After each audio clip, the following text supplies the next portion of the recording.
ॐ श्री परमात्मने नमः।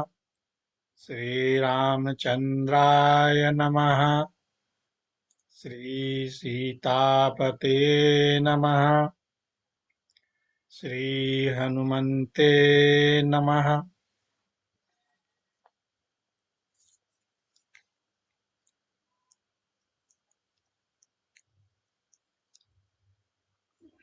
सुग्रीवे सह कटिपातु शक्तिनी हनुमत् प्रभु उरुरघुत्तमः पातु रक्षः कुलविनाशकृता जानुनी सेतुकृतः पातु जङ्घे दशमुखान्तकः पादो विभीषणः श्रीदः पातु रामोऽखिलं वपुः एतां रामबलोपेतां रक्षां यः सुकृती पठेत् सा चिरायुः सुखी पुत्री विजयी विनयी भवेत्। इस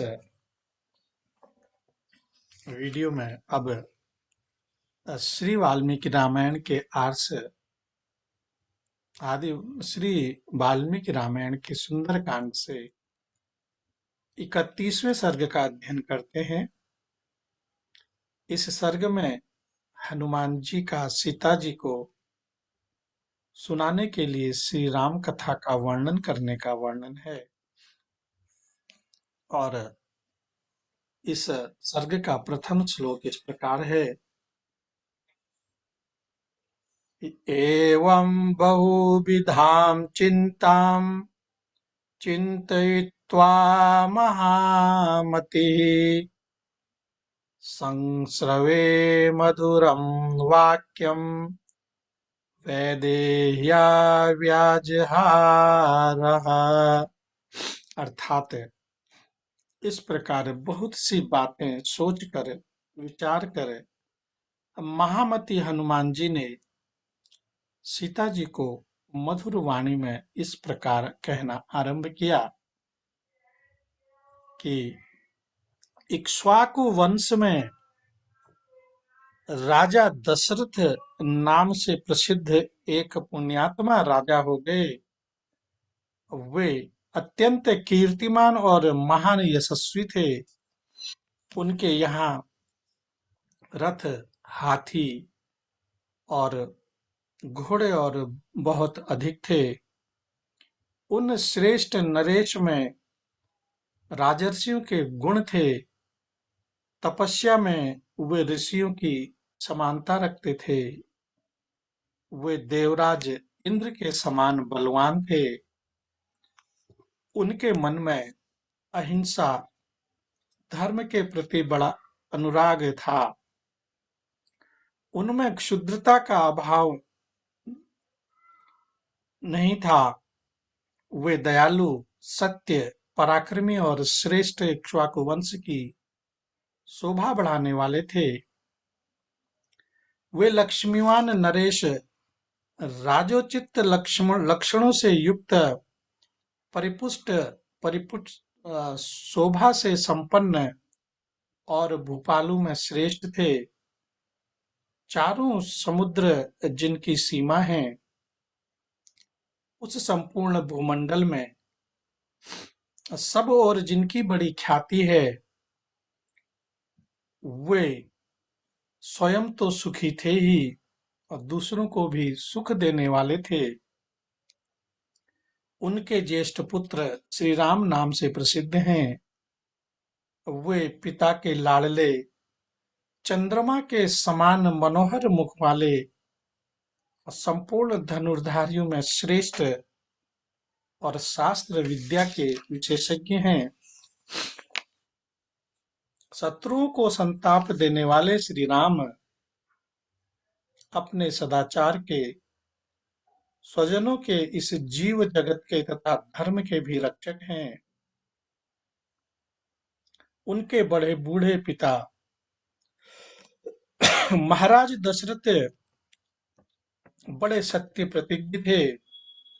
उनकी आज्ञा से वीर श्री रघुनाथ जी अपनी पत्नी और भाई लक्ष्मण के साथ वन में चले आए। वहां विशाल वन में शिकार खेलते हुए श्री राम ने इच्छानुसार रूप धारण करने वाले बहुत से शूरवीर राक्षसों का वध कर डाला था।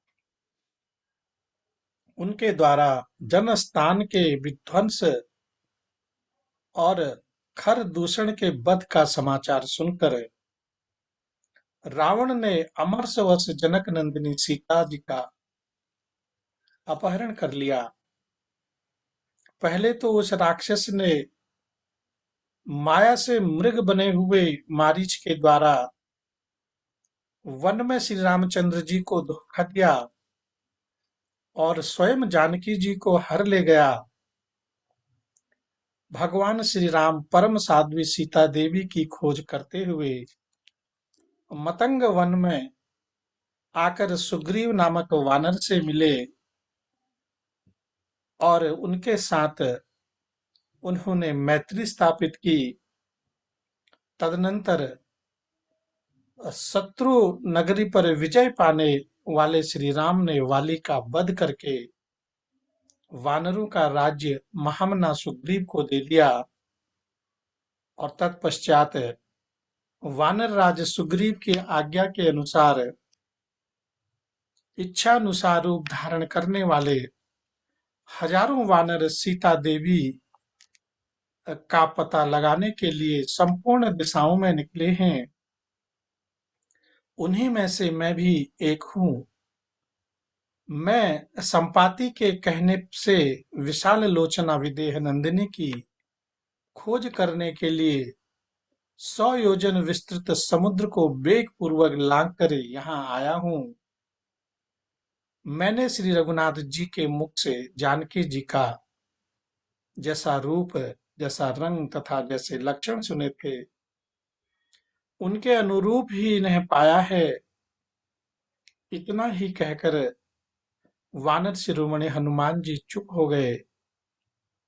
उनकी बातें सुनकर जनक नंदिनी सीता को बड़ा विस्मय हुआ। उनके केस घुंघराले और बड़े ही सुंदर थे। भीरु सीता ने केसों से ढके हुए अपने मुख को ऊपर उठाकर उस अशोक वृक्ष की ओर देखा। कपि के वचन सुनकर सीता को बड़ी प्रसन्नता हुई। वे संपूर्ण वृत्तियों से भगवान श्री राम का स्मरण करती हुई और समस्त दिशाओं में दृष्टि दौड़ाने लगी। उन्होंने ऊपर नीचे तथा इधर उधर दृष्टिपात करते हुए अत्यंत बुद्धि वाले पवनपुत्र हनुमान को, जो वानर राज सुग्रीव के मंत्री थे, उदयाचल पर विराजमान सूर्य के समान देखा। और इस प्रकार वाल्मीकि निर्मित आर्ष रामायण आदि काव्य के सुंदर कांड में 31वां सर्ग पूरा हुआ और अब हम 32वें सर्ग का अध्ययन करते हैं। इस सर्ग में सीता जी का तर्क वितर्क का वर्णन है और इस सर्ग का प्रथम श्लोक इस प्रकार है।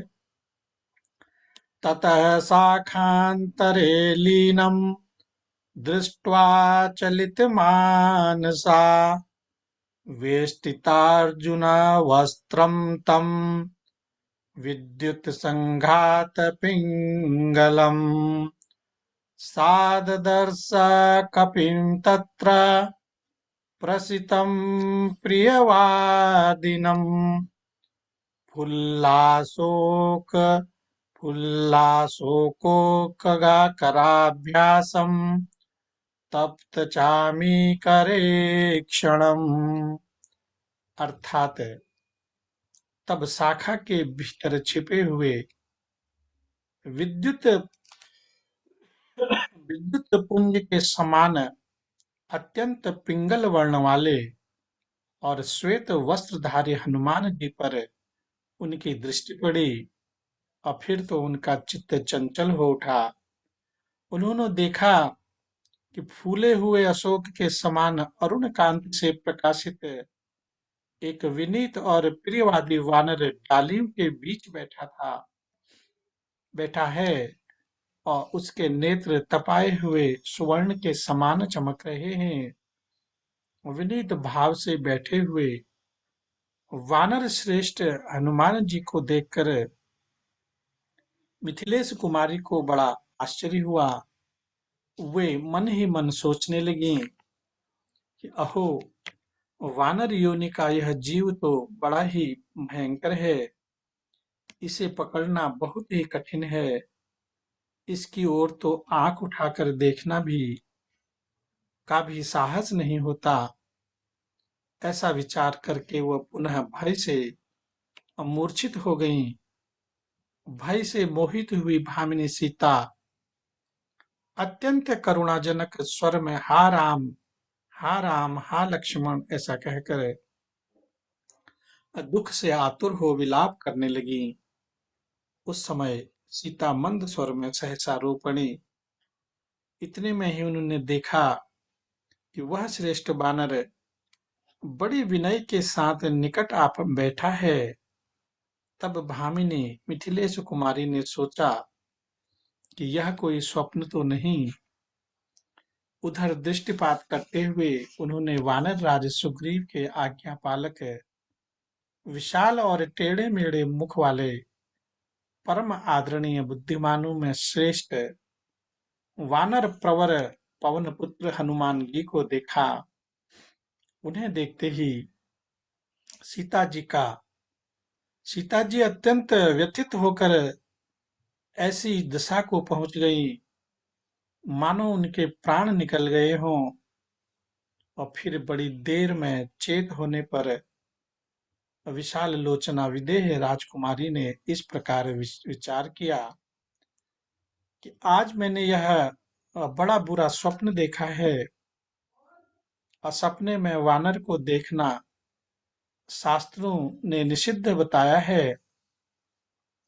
और मेरी भगवान से प्रार्थना है कि श्री राम, लक्ष्मण और मेरे पिता जनक का मंगल हो और इस दुस्वप्न का प्रभाव न पड़े।